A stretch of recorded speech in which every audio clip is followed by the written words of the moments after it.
प्रधानमंत्री नरेंद्र मोदी क्या अपने पैरों पर कुल्हाड़ी मार रहे हैं? क्या अपने समर्थित पार्टियों को नाराज करना,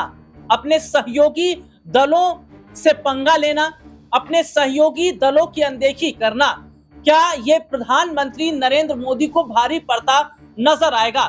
और सबसे बड़ी बात यह देखी जा रही है कि प्रधानमंत्री नरेंद्र मोदी वैसे ही हाशिए पर खड़े हो गए हैं। आरएसएस प्रमुख मोहन भागवत ने जब से बयान दिया है कि जब नेताओं की उम्र 75 की हो जाती है तो उन्हें अपने राजनीति पर ब्रेक लगाना चाहिए, और उसके बाद ये देखा गया कि बिहार में जिस तरीके से चुनाव आयोग जो मनमाना रवैया अपना रहा है, या भारतीय जनता पार्टी की पूरी उसमें मिली भगत अगर कहा जाए तो नजर आ रही है, क्योंकि मौजूदा समय के अंदर जो हालात हैं वो ये साफ तौर पर देखने को मिल रहे हैं कि बिहार में जो नए वोटर आईडी कार्ड बनाए जा रहे हैं, और बहुत सारे ऐसे लोग हैं जिनके वोटर आईडी कार्ड नहीं बनाए जा रहे, जिनके पास पूरा डॉक्यूमेंट है, तो यहाँ सीधे तौर पर बीजेपी ये कोशिश कर रही है कि कई लाख जो वोटर धारक है उनका लिस्ट से नाम काटा जाए। ये वो लोग हैं जो सीधे तौर पर आरजेडी को पूरा फायदा पहुंचाते हैं, और यही दिल्ली के विधानसभा चुनाव से पहले भी देखने को मिला था। इस पर विपक्ष ने ऐतराज जताया भी, और बिहार में हमने देखा कि बंद भी बुलाया गया। लेकिन अब एक चीज ये समझिएगा कि विपक्ष तो इस चीज को गलत बोल रहा है, लेकिन अब एनडीए के जो समर्थित दल हैं वो भी अब सीधे सीधे तौर पर इस चीज को गलत बोल रहे हैं। दरअसल चंद्रबाबू नायडू, आंध्र प्रदेश के मुख्यमंत्री और टीडीपी प्रमुख चंद्रबाबू नायडू की पार्टी ने बिहार में ये जो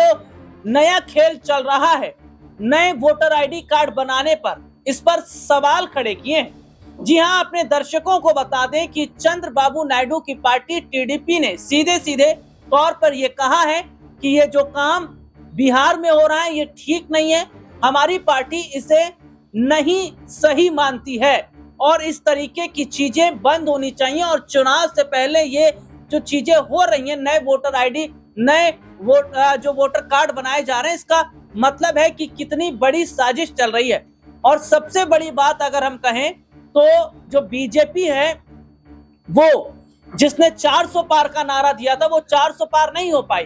200 के आसपास वो सिमटती नजर आई। और चंद्रबाबू नायडू की पार्टी का बहुत बड़ा रोल है, 16 सीटें जीती हैं चंद्रबाबू नायडू की पार्टी ने, इसका साफ जो संसदीय सीट है तो 16 सांसद चंद्रबाबू नायडू के हैं। और ऐसे में देखा जा रहा है कि चंद्रबाबू नायडू का सबसे बड़ा रोल एनडीए की सरकार को बनाने में है। अब चंद्रबाबू नायडू की नाराजगी अगर दूर नहीं हो पाती है तो क्या चंद्रबाबू नायडू समर्थन वापस ले सकते हैं? क्योंकि वक्फ बिल जैसा मुद्दा भी रहा जिस पर चंद्रबाबू नायडू की सहमति नहीं थी, वो तो मजबूरन उन्हें समर्थन देना पड़ा। लेकिन अब जिस तरीके से देखा जा रहा है कि बीजेपी मनमानी कर रही है या चुनाव आयोग मनमानी कर रहा है, उसके बाद क्या अब यहाँ पर चंद्रबाबू नायडू अपना समर्थन वापस लेते हैं तो क्या प्रधानमंत्री नरेंद्र मोदी को इस्तीफा देना पड़ सकता है? 16 सांसद हैं उनके, और यहाँ पर मैं अगर बात करूं तो जेडीयू के 12 जो है वो सांसद बताए जाते हैं। तो ऐसे में यहाँ पर बड़ा आंकड़ा चंद्रबाबू नायडू का है, और नायडू ने जिस तरीके से बीजेपी के खिलाफ मोर्चा खोला है ये पीएम मोदी की मुश्किलों को बढ़ाता नजर आ रहा है।